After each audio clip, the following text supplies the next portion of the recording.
Hi guys, welcome back to another episode of Game Things. I'm your host for the week, Ming, and today we'll start off our episode by talking about the most recent Capcom showcase. Throughout the Capcom showcase, there really wasn't too much that was displayed, but there are a couple of interesting titles that we want to focus on.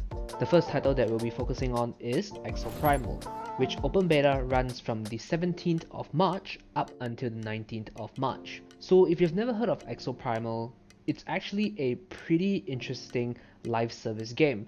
Basically, it looks a lot like Warframe plus Destiny, but aside from that, what makes Exoprimal slightly different from the mentioned titles previously is that Exoprimal also features dinosaurs. So yeah, if you're looking for a somewhat different shooter-based game and then you want to also have cool-ass dinosaurs while this open beta is running, you might want to, try and give it a shot. As a live service game, Exoprimal will obviously have Battle Pass, so if you're not really into Battle Pass based games, then maybe you might want to avoid it. But in any case, I would say that Exoprimal, based on what I've seen thus far, looks pretty cool. So yeah, I probably would also give the open beta a shot and maybe stick a couple of hours in so we get some first hand experience on how the game goes. Moving on, we're gonna talk about a pretty old game that is being re-released on various platforms including the PS4, Xbox One, Nintendo Switch,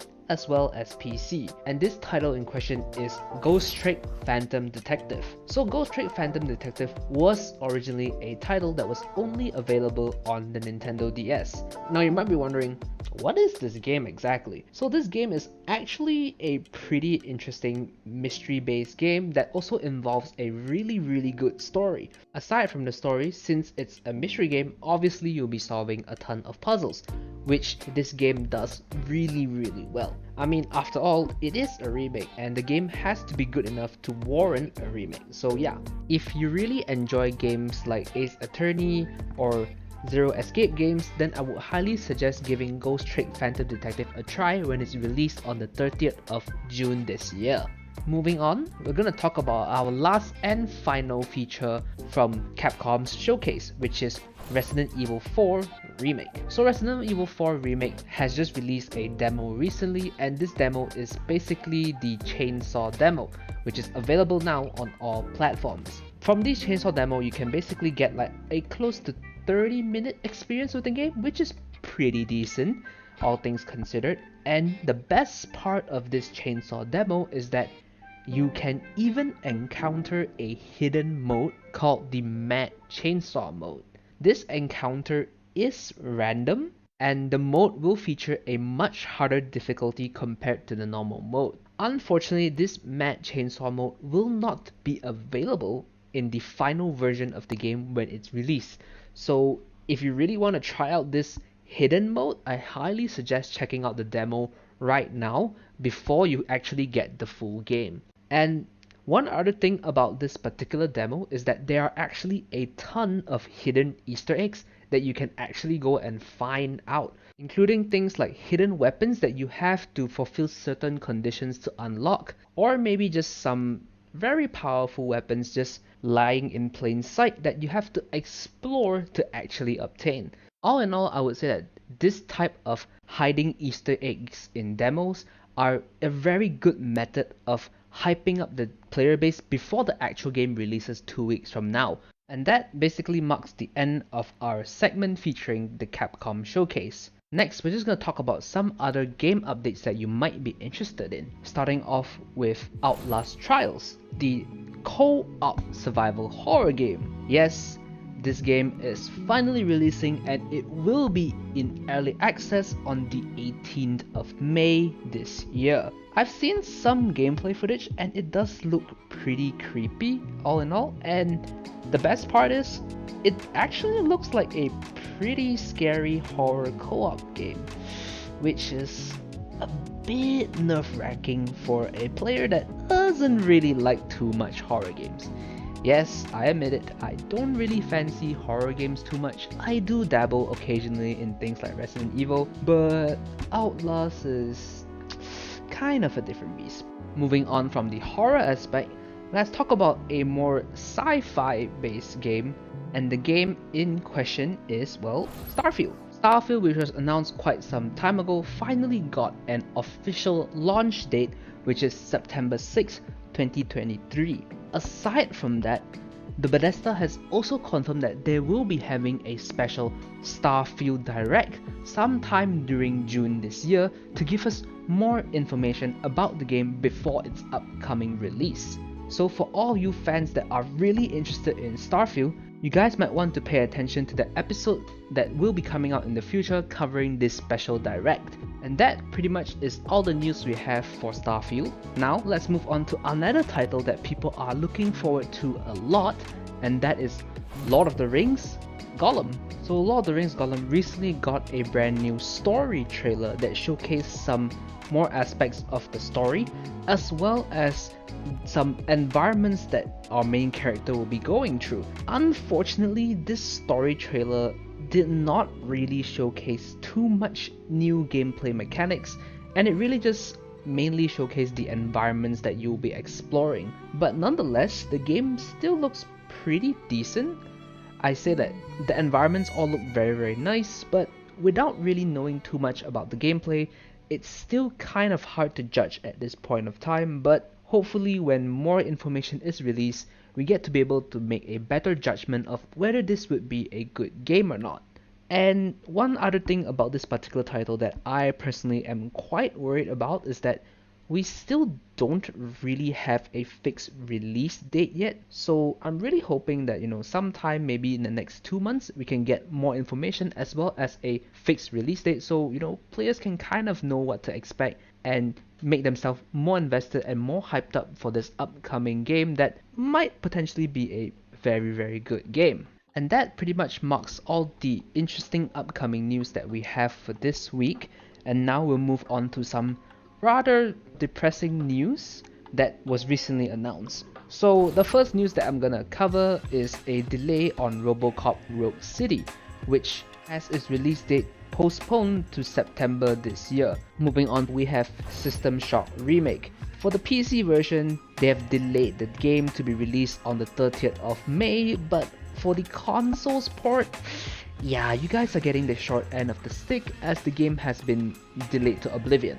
And the very last delay that we have is also the one that I want to discuss a bit more, and I personally think that this delay is actually a good thing because the title in question that we have is Suicide Squad Kill the Justice League. So about 2 weeks ago, Suicide Squad Kill the Justice League revealed brand new gameplay footage, and after that particular footage, players were not impressed at all. And to top it all off, this game can only be played online, even when you're playing in single player mode. Granted, players were outraged by this particular aspect of the game, and the game just didn't look good or feel right at all. So after this massive fan backlash, the devs have actually decided we are gonna delay this game indefinitely to fix all these bugs and improve the game in general.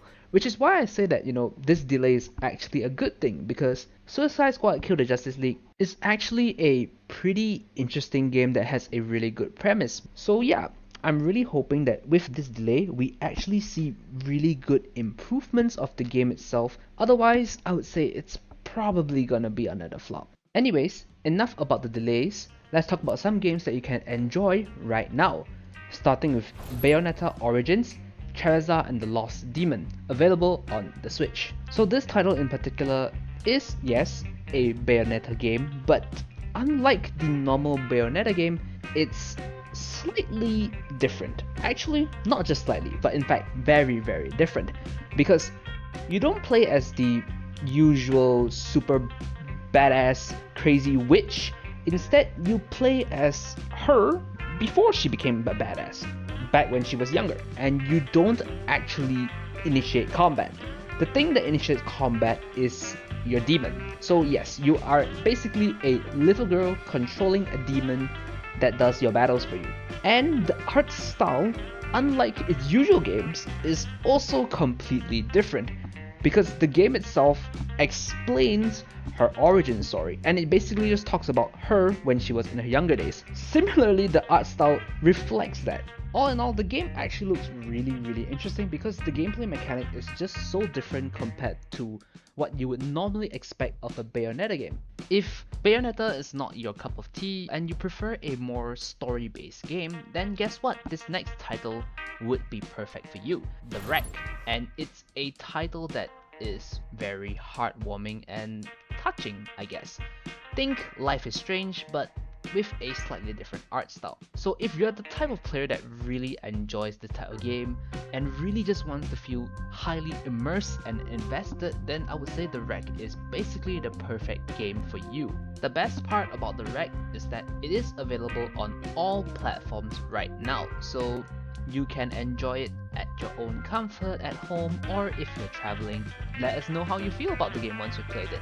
Moving on, we're gonna talk about our last title for the week, and it's the Dark Pictures Switchback VR, available on PSVR 2 right now. So like its name suggests, the Dark Pictures Switchback VR is part of the Dark Pictures Anthology series. And if you have played any of the Anthology series games before, it's basically a horror story based game that, has a lot of choose your story based elements. And in the normal Dark Pictures Anthology games, you have some QTEs or some decisions that you have to make that effectively causes your character to die. But what makes this VR game different is that you will be the one doing the QTEs yourself, for example, ducking below a tree, shooting something, etc. Basically forcing you to be the character that is facing death, which makes the game very different compared to the usual Dark Picture games, and it's definitely going to be a very unique experience. Now we move on to our last and final segment featuring free things. For this week, we only have one free game and it's from Epic Game Store. The game entitled is Warhammer 40k Gladius Relics of War, so be sure to claim it right now before it's officially gone. And that's it, folks. That's the entire episode for this week.